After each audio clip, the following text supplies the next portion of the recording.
तो नमस्कार दोस्तों, कैसे हो आप सब। और अभी जो है जसपुर में निकली हुई है भर्ती, जो कि प्योर सरकारी जॉब है। और जसपुर में एक दूसरी भर्ती भी निकली हुई है जो कि संविदा में है। और दोस्तों दोनों जॉब में आपको जो है एक हिसाब से बढ़िया पेमेंट जो है मिल रहा है। अगर आप जो है कंप्यूटर प्लस जो है डिप्लोमा है, कंप्यूटर प्लस ग्रेजुएशन है, तो आप ये देख लीजिए, जूनियर सेक्रेटरियल असिस्टेंट 12,000 पेमेंट है, इसमें डाल सकते हैं। ये है कार्यालय मुख्य चिकित्सा स्वास्थ्य अधिकारी जिला जसपुर में। इसका अंतिम तिथि है 12 सितंबर, मतलब अभी भी चांसेज है ये पहुंच जाए। अब दूसरा देखते हैं दोस्तों, ये महत्वपूर्ण है, कार्यालय कलेक्टर एवं जिला निर्वाचन अधिकारी जसपुर छत्तीसगढ़ विज्ञापन है। अब इसमें देख लीजिए, सहायक ग्रेड 3 नियमित है ना, रेगुलर एवं डाटा एंट्री ऑपरेटर नियमित, ये दोनों नियमित पद है कि रिक्त पदों हेतु सीधी भर्ती द्वारा की जाने हेतु निर्धारित योग्यताधारी अभ्यर्थियों से ऑनलाइन आवेदन पत्र दिनांक 13 सितंबर तक आमंत्रित किया जाता है।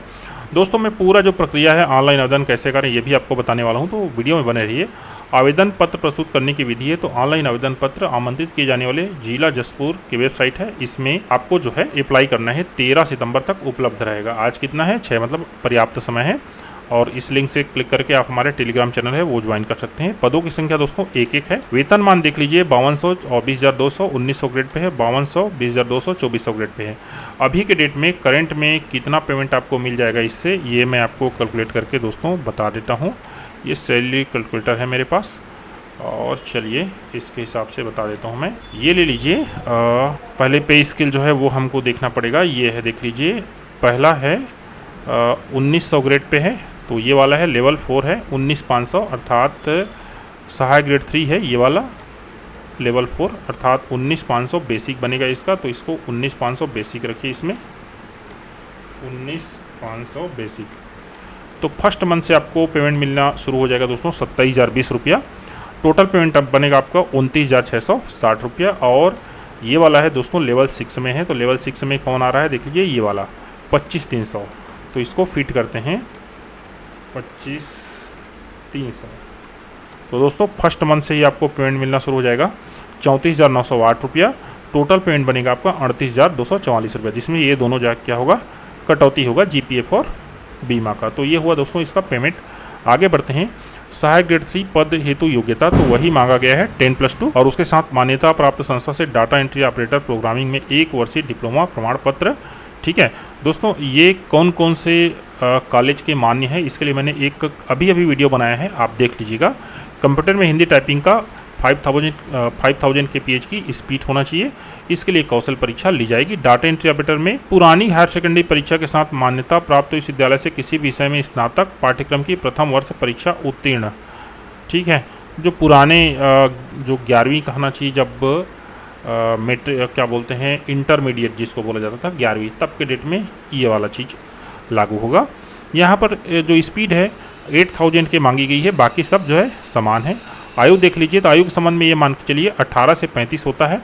अगर आप रिजर्वेट कैटेगरी से हैं तो ये कितना बढ़ जाएगा आपके लिए, ये हो जाएगा 40। और यदि आप रिजर्वेट के साथ महिला भी हैं, ठीक है ना, तो उस स्थिति में आपको 10 वर्ष का रिलीफ मिलेगा, मतलब 45 वर्ष हो जाएगा। कुल छूट मिलाकर सब मिलाकर ये 45 से ज़्यादा नहीं होना चाहिए। ठीक है, परीक्षा अवधि 3 वर्ष की होगी, लेकिन इसमें पेमेंट आपको वही मिलेगा जो मिलना रहेगा। वो 70, 80, 90% वाला सब खत्म हो गया। नियुक्ति पश्चात जो है पुलिस विभाग से अभ्यर्थी का चरित्र सत्यापन कराया जाएगा। प्रतिकूल टिप्पणी प्राप्त होने पर सेवा से तत्काल पृथक किया जाएगा, जिसकी जिम्मेदारी आवेदक की स्वयं की होगी। मेरिट सूची, दावपत्ती, अन्य आवश्यक सूचनाओं का प्रकाशन तथा चयन परीक्षा के संबंध में जानकारी जिले की वेबसाइट में प्रदर्शित किया जाएगा। तो वहाँ आप जो है बने रहिए। समस्त आवश्यक जो दस्तावेज हैं वो इस जो आवेदन के अर्थात 13 सितंबर के डेट में आपको सभी दस्तावेज वैलिड होना चाहिए।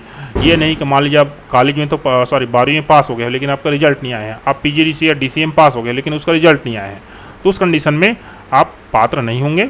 अपूर्ण, अस्पष्ट, त्रुटिपूर्ण आवेदन एवं त्रुटिपूर्ण अंकों की प्रविष्टि मान्य नहीं किया जाएगा। एक भी प्रकार से आप जो है, मान लीजिए आप प्रतिशत है, उदाहरण के लिए 83.3436। अब आपने सोच लिया कि अरे 83.36 को हम 84 लिख देते हैं, तो ये पूरी तरीके से गलत हो जाएगा। या आप इसको 83.5 भी लिखते हैं तो भी ये गलत हो जाएगा। इसलिए किसी भी प्रकार से त्रुटि यहाँ पर ना कीजिए। यहाँ पर ये जो चीज़ लिखी हुई है इसका मतलब है कि एकाकी पद है तो वहाँ पर आरक्षण रोस्टर का पालन नहीं किया जाता। अगला है नियम एवं शर्तें ये महत्वपूर्ण होती है। अभ्यर्थी द्वारा जिले की वेबसाइट में ऑनलाइन के माध्यम से 13 सितंबर तक फॉर्म भरा जाएगा। अभ्यर्थी को छत्तीसगढ़ राज्य का जो है निवास प्रमाण पत्र उसके पास होना चाहिए, क्योंकि तृतीय और चतुर्थ वर्ग जो कर्मचारी भर्ती होता है वो छत्तीसगढ़ के स्थानीय निवासियों के लिए ही है। आरक्षित वर्ग के अभ्यर्थी तो सक्षम अधिकारी द्वारा जारी स्थायी जाति प्रमाण पत्र की मूल प्रति अपलोड करना होगा। याद रखें ना, मूल प्रति अपलोड करना होगा स्कैन करके, ठीक है। अभ्यर्थी को रोजगार कार्यालय का जीवित पंजीयन प्रमाण पत्र अथवा वर्तमान नियोक्ता द्वारा अनापत्ति प्रमाण पत्र अपलोड करना होगा।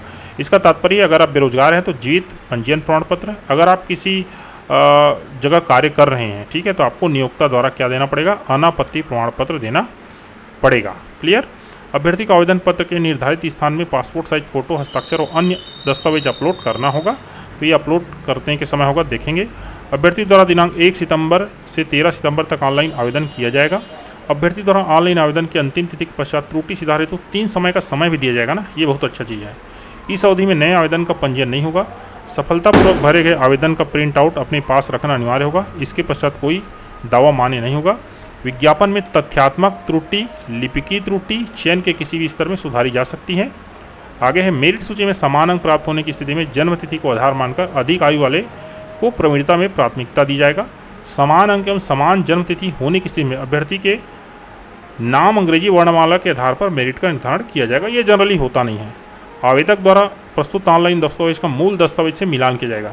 यदि कोई जानकारी अथवा दस्तावेज गलत, असत्य पाया जाता है, उदाहरण के लिए जाति में आपका उदाहरण के लिए लिखा है राम कुमार साहू और आपके कहीं और पर लिखा है राम कुमार, तो दोस्तों ये मिसमैच वाला इशू है। ऐसे चीज़ें हैं तो सुधार लीजिए आप। ये वही बात यहाँ पर बोला जा रहा है, ठीक है। यदि कोई जानकारी अथवा दस्तावेज गलत, असत्य पाया जाता है तो उसकी उम्मीदवारी नियुक्ति निरस्त कर दी जाएगी। जांच के दौरान दस्तावेज में यदि कोई छेड़छाड़ अथवा फर्जी पाया जाता है तो उनके विरुद्ध वैधानिक कार्रवाई की जाएगी। निर्धारित न्यूनतम शैक्षणिक अर्हता का 60%। कहने का तात्पर्य ये नियुक्ति प्रक्रिया कैसी होगी, तो 60% का तात्पर्य है, मान लीजिए आपने 80% लाया है 12वीं में, ठीक है, क्योंकि 12वीं यहाँ पर न्यूनतम योग्यता है, तो 80% का 60% कितना हो जाएगा, यहाँ पर मान के चलिए ये 48 अंक बनेगा। 80 का 60%। और आगे बढ़ते हैं। निर्वाचन संबंधी कार्य का अनुभव हेतु प्रत्येक पूर्ण वर्ष के लिए 3 अंक जो है प्रदान किया जाएगा। अधिकतम 15 अंक, मतलब 5 साल का यदि अनुभव है उनको तो मान लीजिए 15 अंक मिल जाएगा। कौशल परीक्षा के प्राप्तांकों का 25% अंकों को मिलाकर मेरिट सूची तैयार की जाएगी। उदाहरण के लिए कौशल परीक्षा में मिला आपको 20 का 25% कितना हो जाएगा, 5 हो जाएगा। तो दोस्तों इसका जो टोटल है वो जो मार्क्स बनेगा वो मेरिट लिस्ट में काम आएगा आपका नियुक्ति में। 5 5 10 8 18 की 8 और 4 1 5 1 6 68 अंक। तो इस प्रकार से दोस्तों यहाँ पर मेरिट सूची बनेगा। कौशल परीक्षा और अकारी परीक्षा में मेरिट सूची से प्रवीणता क्रम के आधार पर एक पद के विरुद्ध 50 गुना अभ्यर्थियों को बुलाया जाएगा। अर्थात कौशल परीक्षा के लिए दोस्तों 1:50 में बुलाया जाना है। अब यहाँ पर एक प्रश्न बनता है कि ये किस प्रकार के मेरिट से 1:50 में लेंगे, तो ये 2 प्रकार से हो सकता है। पहला है 12वीं कक्षा के जो प्राप्तांक है उसके हिसाब से एक मेरिट बना दी जाए, या दूसरा है दोस्तों 12वीं के प्राप्तांक और उसके साथ जो है अनुभव, उन दोनों को मिलाकर जो मेरिट बनाया जाए उसमें से 1:50 में ले लिए। दोनों हो सकता है। अभ्यर्थी के द्वारा मोबाइल के माध्यम से किए जाने, मैं भी इस चीज़ को बोलता हूं दोस्तों, मोबाइल से आवेदन मत कीजिए। अगर त्रुटि होता है तो आपका बहुत नुकसान होने का संभावना रहता है। यहाँ पर देख लीजिए, जो लोग उसमें क्या बोलते हैं फॉरेस्ट विभाग में मोबाइल से किए थे ना, बहुत सारे लोग का प्रिंट नहीं आया है, फॉर्म सबमिट नहीं हुआ है, तो वहाँ कुछ नहीं हो सकता। तो थोड़ा सा खर्चा कर लीजिए, लेकिन ना मोबाइल से आवेदन जो है मत भरिए। विवाद की स्थिति में जिला निर्वाचन अधिकारी जिला जसपुर छत्तीसगढ़ का निर्णय अंतिम एवं मान्य होगा। तो दोस्तों चलिए अब इसका आगे बढ़ते हैं। ये कहाँ से आपका आवेदन होगा, तो आप किसी भी ब्राउज़र में पहुँच जाइए और आप टाइप कर दीजिए jaspur.nic.in, ये देख लीजिए। और उसके बाद यहाँ पर नोटिस में भर्ती में आ जाइए इस प्रकार से, और यहाँ पर देख लीजिए ये ऑनलाइन आवेदन हेतु लिंक, यहाँ से क्लिक कीजिए, ओके कीजिए।